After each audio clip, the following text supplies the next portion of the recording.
आज हम आपको ले चलते हैं मोक्ष की नगरी काशी, जहां भगवान शिव का विश्वेश्वर ज्योतिर्लिंग हर भक्त को मुक्ति का आशीर्वाद देता है। तो चलिए शुरू करते हैं काशी विश्वनाथ ज्योतिर्लिंग की कथा। एक बार माता पार्वती ने त्रिलोकीनाथ भगवान शिव से विश्वेश्वर ज्योतिर्लिंग की महिमा पूछी थी।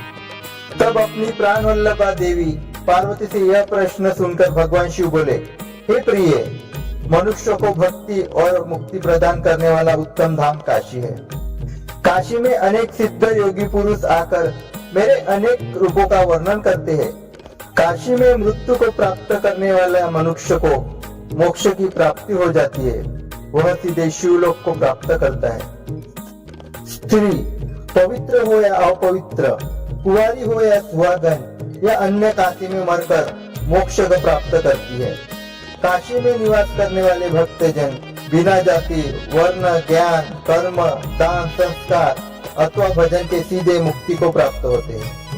हे उमे, जिस विशेष कृपा को पाने के लिए ब्रह्मा जी, श्री हरि विष्णु जन्म जन्मांतरों तक तपस्या की, वह काशी नगरी में मरने से प्राप्त हो जाए। मनुष्य योग्य अयोग्य कर्म करे या धर्म अथवा अधर्म के मार्ग पर चले, इस काशीपुरी में मृत्यु पाकर जीवन मरण के बंधन से मुक्त जाता है।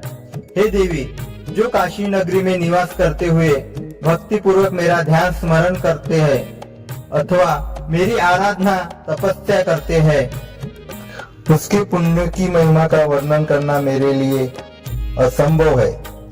ये सब मुझ में ही स्थित है। शुभ कर्मों से स्वर्ग प्राप्त होता है एवं अशुभ कर्मों से नरक की प्राप्ति होती है।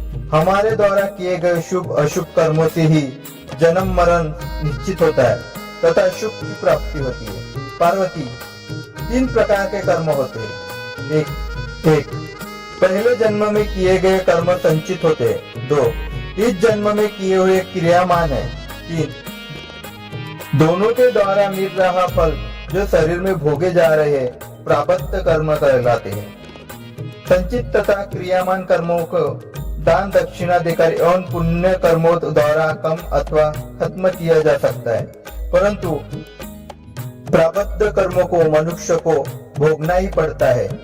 काशी में किया गया गंगा स्नान संचित एवं क्रियामान कर्मों को नष्ट कर देता है। प्रारब्ध कर्म काशी में मृत्यु पर ही नष्ट होते हैं। काशी में रहने वाला यदि कोई पाप करता है तो काशी के पुण्य प्रताप से तुरंत ही पाप से मुक्त हो जाता है। इस प्रकार काशी नगरी एवं विश्वेश्वर लिंग का महत्व मैंने आपको सुनाया है। जो